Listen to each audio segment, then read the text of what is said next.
It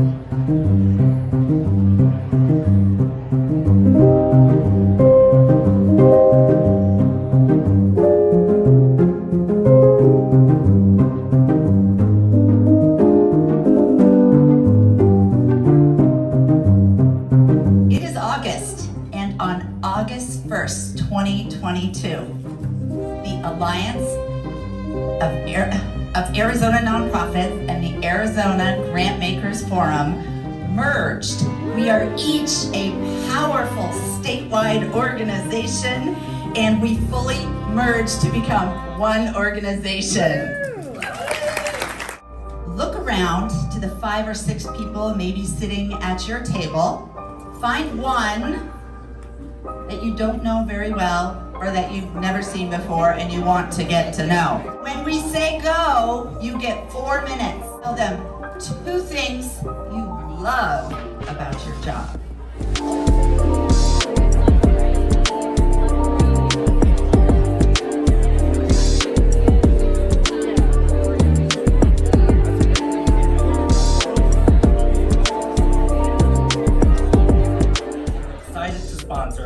This morning's keynote, and I have the pleasure of introducing to you to our morning keynote, who has traveled from Boston to be here with us.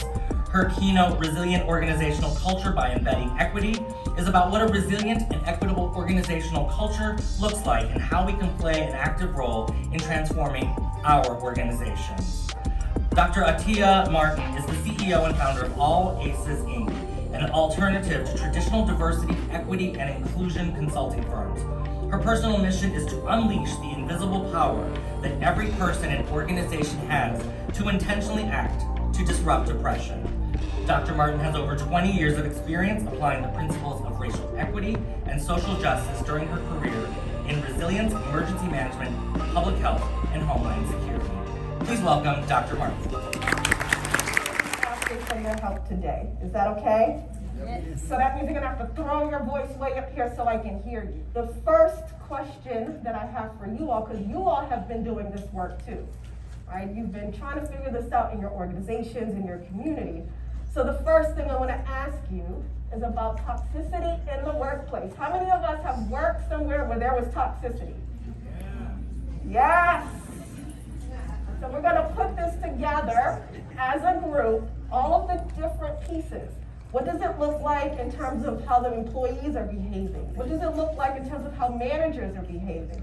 What does it look like in terms of how leadership are behaving? What are the impacts, right? So when we talk about toxicity in the workplace, that's what I want to hear about from you. Start over here. Anybody have anything to contribute?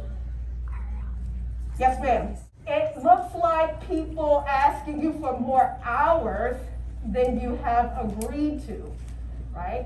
So it looks like extracting time. Yes, ma'am. Constant negativity. Nothing is good enough. No matter how beautiful and amazing, and no matter how much the community loves it, no matter how much people in the organization love it, it's just never good enough. There's always something wrong with it, right? So there's always a moving target on what the goals are and what success looks like. Micromanaging, oh my goodness, how many of us have experienced that, right? You cannot have a brain. You have to do exactly as you're told. Yes, ma'am, in the yellow. Unequal pay, right?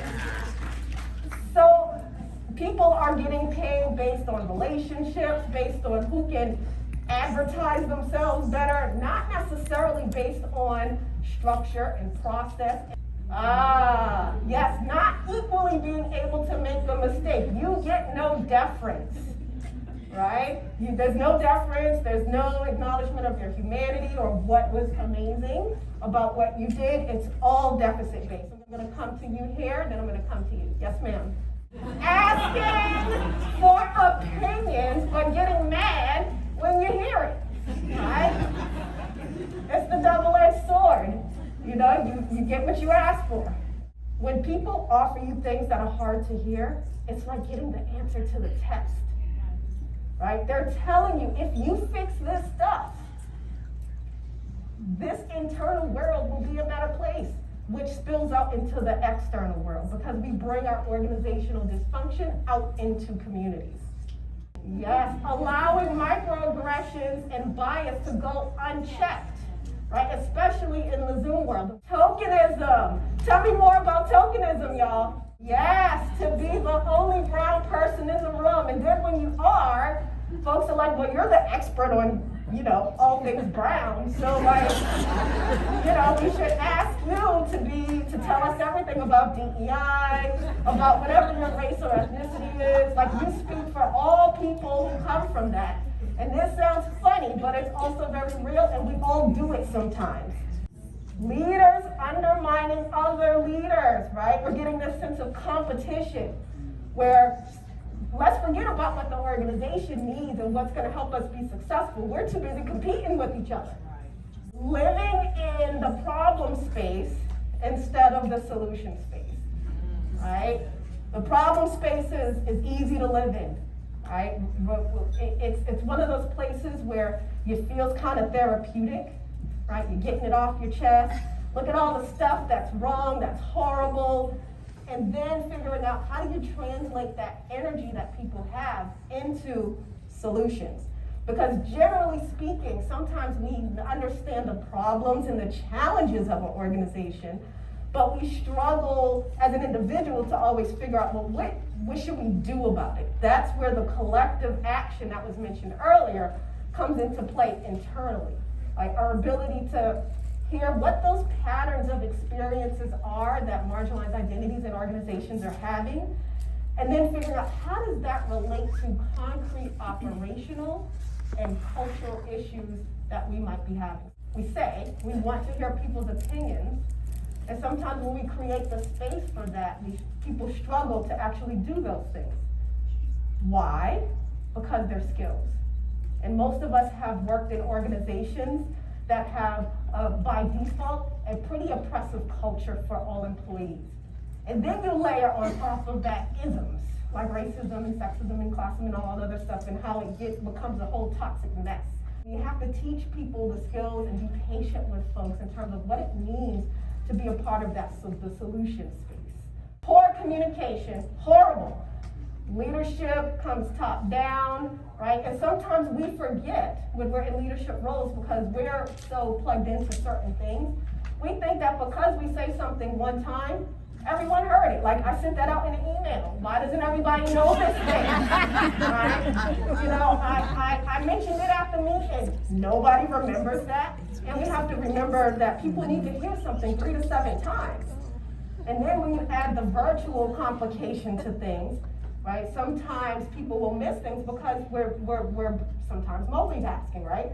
So we have to communicate consistently about the issues that we're trying to share with other folks in the organization, and don't assume that people know because of that one time you mentioned it. 2 things: jumping on the bandwagon for the sake of what's happening around, and gaslighting. Oh, okay. See something, we read an article. Do you know what Amazon is doing? Jeff Bezos, right? Did you see what AmeriCares is doing? Let's do that thing without context, without understanding, like, but what is that thing they're doing and is it actually working, right? It sounds good, but is it working? We oftentimes adopt practices that we have no real context on how it's actually working. It just sounds good. It's like, yes, those words rhyme, right? There's alliteration, there's consistent sounds in there, it sounds good. And then the other piece, gaslighting. So we oftentimes, in toxic organizations especially, there's a lot of manipulation. You didn't see what you saw. You didn't hear what you heard. And you don't feel what you feel. Right? All of that stuff is irrelevant because at the end of the day, it's all about whoever is the person jockeying for power and leveraging those tools as a weapon. Sometimes they don't even realize they're doing it. They're just so used to doing it. Sometimes it's leadership, sometimes it's high senior level leadership, sometimes it's managers, sometimes it's your coworker. Gaslighting is very dangerous, and people who do it a lot are really good at it. They'll have you second guessing yourself. Did I really hear that? Is that what she meant? Where if you're a marginalized identity, a person of color, a woman, sometimes you will really be extra second guessing yourself. Imposter syndrome, right, is real for everyone, and it's worse if you have a marginalized identity. So when you have those gaslighting encounters, it's an amplified impact, because you really are doing calculus in your brain trying to figure out, wait, what's that? Well, they said these words, but which mean these things, but they're saying they meant this. What is going on? That's a lot of energy expended every day. That's what happens in toxic environments for everyone. And then you have that amplified impact for people of color and other marginalized identities. Do as I say, not as I do. It's like bringing your parent mindset into the organization, right? I'm gonna treat all of you like children, even though we shouldn't treat children that way either, but that's a whole other conversation. But we're gonna bring that attitude into the workplace, right? So whatever I'm doing, you can't do. You have to do what I say. And what we see in organizations is there's the values we say that are on paper, they're on the website, they're beautiful. And then there's the values that we practice internally, driven by leadership. And when there's a disconnect, you get all types of toxicity happening in the workplace. I'm following you all's lead. I'm going to identify you as you decide to be identified. Institutionalized or codified silos within the organization. Institutionalized or codified silos in an organization. Now, how many of us have had that happen? Right? Here are the words I hear most often in organizations when that's the case. Stay in your lane. The reality is the structure of organizations oftentimes is counterintuitive to how the work actually needs to happen. And it can get in the way of people's ability to thrive in the organization by some of the over-structured hierarchical ways that we operate that prevents people from collaborating. It can also reinforce competition. The hidden talents of employees, when they bring that to you, as leaders, as managers, when folks share those things with you, it's another answer to the test. It helps you better align how they do the work, how you present the work to them, the kind of work they can do. Why? Because it's going to keep them in the organization. Do you know how much turnover costs? At the low end, you're talking about 1.5 to 2 times the salary of, plus the benefits of the person who leaves. That's at the low end. But there's actually math calculations you can do that include how long does it take you to replace the position and all types of other things. It gets real expensive when we have toxic environments and we're not making sure that our people are safe and healthy and well and doing the work that is meaningful to them. Retaliation, y'all. Retaliation happens a lot in organizations. From colleagues, from leadership, from managers. When we speak up and folks don't like what we have to say, instead of inquiring deeper or exploring the discomfort they feel from what is being said, oftentimes we do the default reaction of denial, defensiveness, and deflection. And the deflection usually happens to the person who brings up the issue. So instead of the issue that they're bringing up being the issue, the person becomes the issue. Now they're a troublemaker, right? Now every time they show up, everyone's like, oh, here she comes. Oh, here he comes. Oh, here they come, right? And literally, that person is now branded for the rest of their time in the organization in that way. Instilling a fear of failure. Instilling a fear of failure. So the stakes are high in the work we're doing, and we all want perfection. But is that realistic? Can we have innovation without potential failure? can we have transformation without potential failure? We know that intellectually, but in day-to-day practice and operations, sometimes we forget that. And we're holding people to unrealistic standards. She said generalizing to the whole group instead of addressing the person that is the root of the issue. How many people remember that from school? Right? One person was acting up, teacher's like, everybody's in trouble, no recess for you. So let's work on addressing the issue that that person brought to the situation as opposed to just making these blanket statements. And sometimes it happens in like an email, right? Something will happen in a meeting and then there'll be an email. And it'll be vague and generic. And it makes leadership feel better because we did something. We hit send. We did something. But nobody knows what the heck you're talking about or the incident you're referring to. And sometimes it's a week later, 2 weeks later. Nobody even knows what you're talking about. So they're like, okay, there's another weird email, whatever, right? How do we help each other? We are in one organization, not however many individual employees there are in the organization. We're in one organization. So what's the direction we're all swimming in? And how do we help move in that direction together? It's a whole different mindset. It requires a whole different way of running meetings. It requires a whole different way of interacting with our employees, with the folks that we are collaborating with our peers, with leadership. It requires a whole different way of being, which requires a whole different set of skills for us. How many people had good leadership training? We got some that have had some good leadership training. You feel like, man, that leadership training, that one training I went through that time, right? Like put me in the position to do this extra well. And I'm not making fun of folks who went through good leadership training. It's important and it has to be consistent over time because things evolve and they change and we learn more all the time about what works and what does not work. Things that used to work that we thought worked actually weren't working. But we taught it to a bunch of people and then they went out and became leaders and then they never got more professional development. And then there are folks who get put in leadership positions who have had no professional development in leadership, right? And they're up there and they're doing what they think leaders are supposed to do.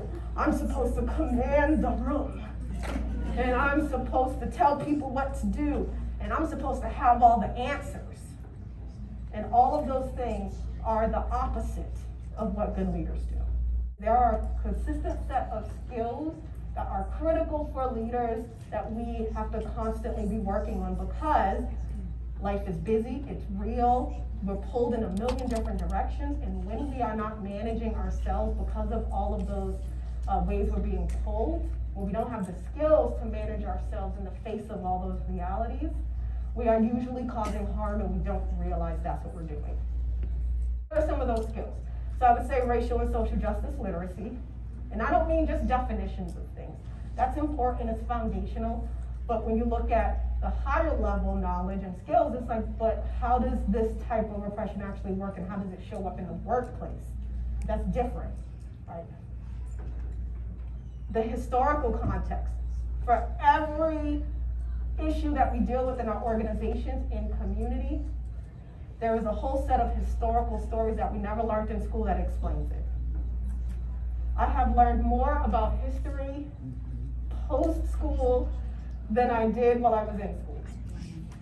So it's a constant effort, but that's so important because it helps us to understand where we've been, why things look the way they do, so we can develop meaningful strategies to address the root cause of issues and not what we think they are based on what we see with our eyes and what we've heard.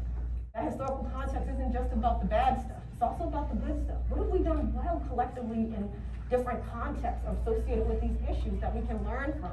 All of the different collective movements that have happened that have moved issues forward and addressed challenges in communities.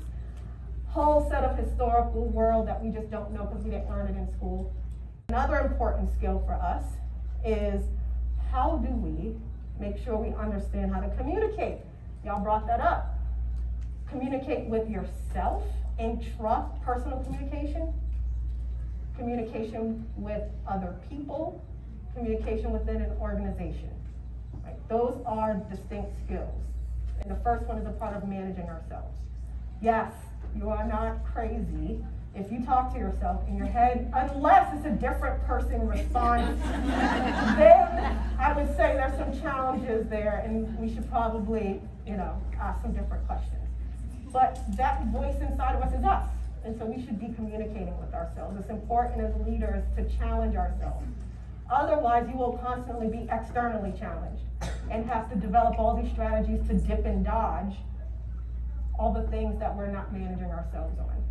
So communication, critical thinking, right? A lot of information gets thrown at us, and sometimes it is wrapped in super sexy packaging, right? It's beautiful, the colors, the alliteration, all that stuff I mentioned earlier, but in absence of slowing down and really asking the hard questions, but what does the data actually say about this thing? Who's gonna be impacted disproportionately? Asking all those hard questions. Critical thinking is key, it's a skill. And in absence of practicing it and really trying to put it in place, we're probably not doing it. If there's not work involved, we're probably not doing it. The other one I'll say is conflict management. You all talked about some of the issues in organizations, right? Conflict management is a critical skill and all of these skills are important for leadership, they're important for all of us.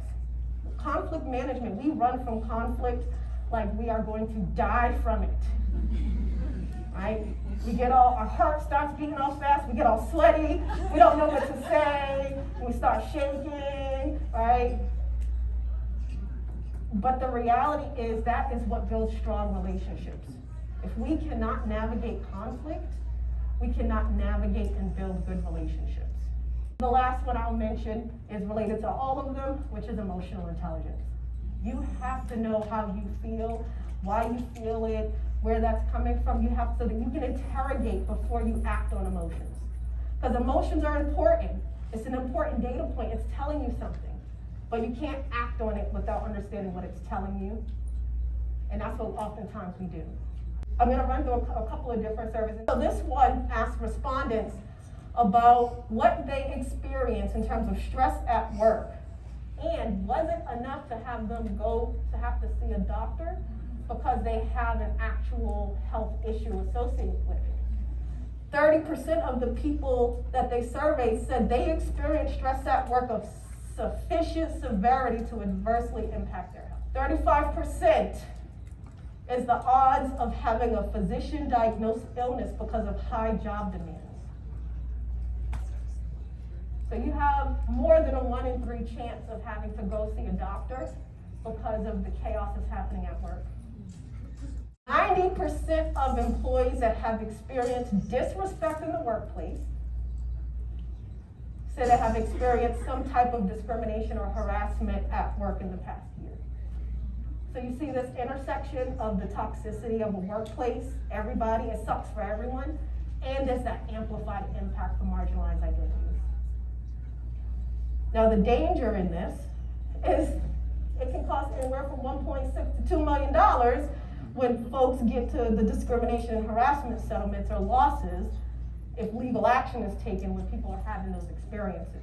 So at a minimum, from a risk factor perspective, risk mitigation, I don't advise folks to be risk averse because again, contradictory to innovation and transformation, but if that's the position you take and that's what motivates you, it should be very motivating. What does resilience look like in the workplace? If we work in a workplace where we feel like I can thrive here, people can thrive, the organization is thriving, what does that look like? So we want to land with solutions. Yes, ma'am. Collaboration. Collaboration. We're working together. Someone's having an issue, we're jumping in together. You know what? We're in this together, we're jumping in, we're going to work through this together. What do you have? Trust.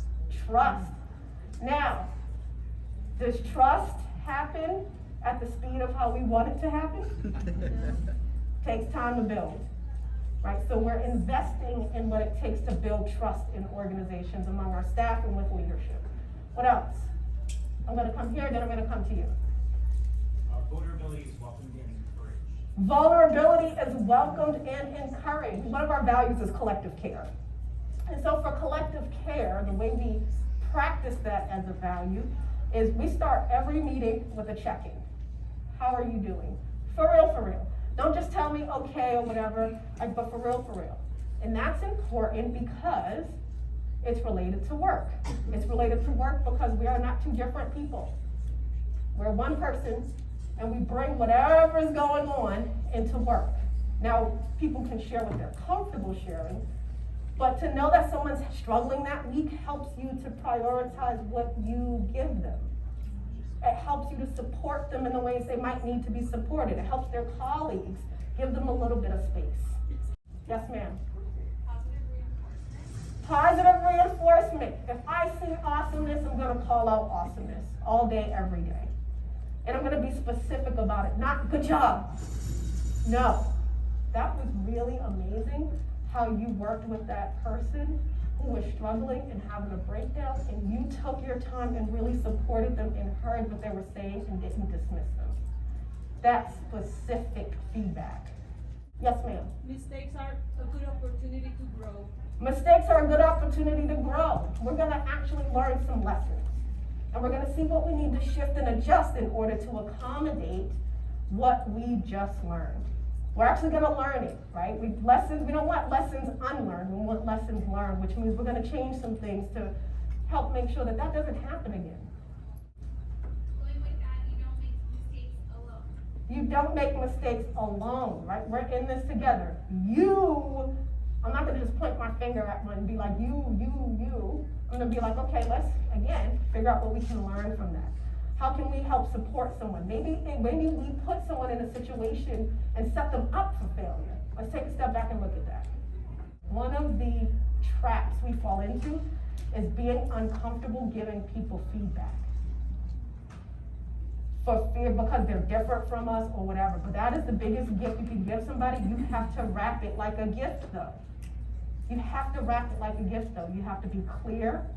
You can't dance around it. You can't talk about everything else but the thing and then get to it. They'll be confused, especially when we think about neurodivergence and different ways people think. You have to get right to it. Here's the thing I saw. Here's why it was problematic. And here's where there are opportunities to improve it. What do you think I can do or we can do as an organization to support you to improve that thing? Holding intentional space for relationship building. Like we actually have to create those brave spaces for folks to really be vulnerable, to be able to create relationships, to build the trust that was mentioned earlier. That's over time. It's not gonna happen that one event you do, or that one retreat y'all did that one time, and now there's magic we trust. No, it doesn't work that way, right? It's a consistent effort. Giving everybody in the room a voice, even the introverts, a concrete tactic for that is to say to folks, hey, this decision we're making is really, really important. We have to make sure we hear from everyone. So we're going to slow this down a little bit, and I'm just gonna come around to everyone. I'm gonna come to you. It doesn't mean you have to speak, but I wanna make sure that there's space for you to speak. Creating a safe space to bring your whole self. Now, in practice, that is very, very hard, right? As you're experiencing, right? It's very hard. It means that you're going to have, things are not gonna move as fast as you want them to with your agenda. You're gonna have a beautiful agenda with times on it, right? And you're gonna be like, okay, it's gonna take 1 minute for each person to contribute. There are gonna be times you're gonna have to allow people's contributions to supersede the agenda. We have to make sure we're not passing judgment on people with what they share. We might not like it, it may not align with our ideals and our values, but that's okay, because we open up the door for people to show up as who they are. And when people show up as who they really are, we get lots of benefits. I'm gonna come back around and I'm gonna land with what some of those benefits are. Empowerment and inclusiveness. This means that if you delegate something, you have to really let people do it. Not how you would do it, but how they need to do it. As long as you get the outcome you're looking for. Leadership looks different than traditional positional leadership, right? So there's work internally that we need to do. We can give people those stretch opportunities to help the organization navigate and make some hard decisions. DEI committees that are structured in this process, and there's metrics and there's accountability and all that good stuff. But that's an example. of something that we can do to help folks build their leadership skills that count towards their ability to actually go into a leadership role. We can't penalize people for participating in the things that make our organizations better. So they should get credit for the time they spend helping our organizations be better. When you need time for mental health and self-care, your team creates the space and takes care of you. That is also something that we work really hard to practice, is how do we make sure we're practicing collective care? I can't just tell you to take care of yourself and then never create the opportunity for you to take care of yourself. How come you're not taking care of yourself? Here's like 30 more hours of work to do. We need to create that space for people to actually take care of themselves, and we have to care about each other in organizations. Here are the benefits. 71% of workers who strongly agree their well-being is cared about at work will strongly advocate for their organization as a place to work. 5 times more likely than their colleagues who do not. That's a big deal. Because it's hard to find people. It's hard to recruit people. But when folks are passionate about what they do, when they feel like they're taken care of in the workplace, and the stars align, they will be your biggest advocates. It's an opportunity that most of us are missing in organizations, is our internal capacity for recruitment. 10 times more likely to strongly agree that they trust leadership of their organizations. And this applies to workers who strongly agree their well-being is cared for. So they are 10 times more likely to trust their leadership if they feel like leadership cares about them. Which means we can do that hard work together.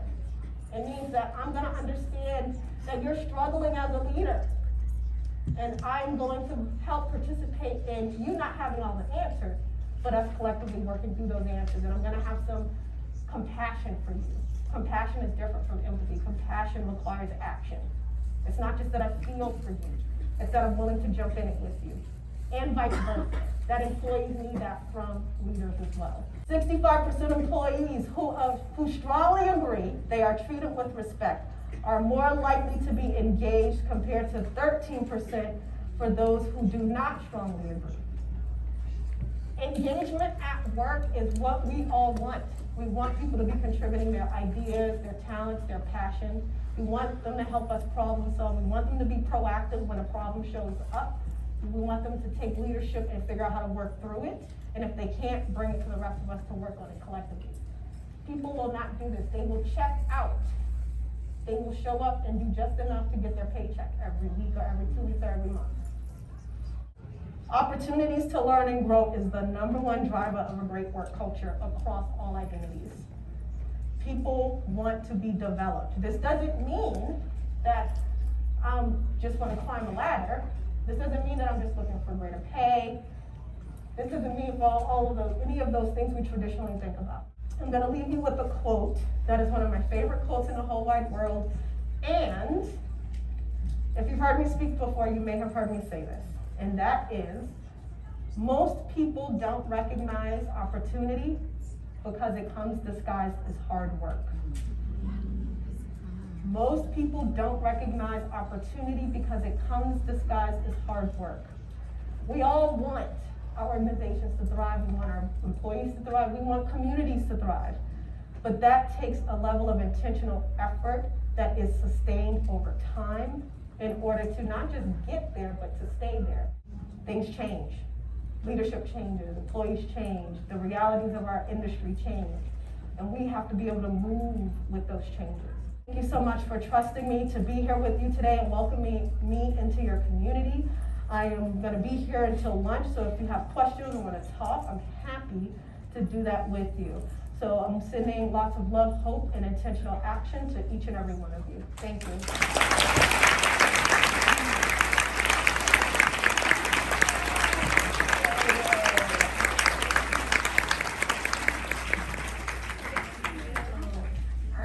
Let's hear it again for Dr. Martin. Thank you so much for joining us and flying in from my part of the world, Boston.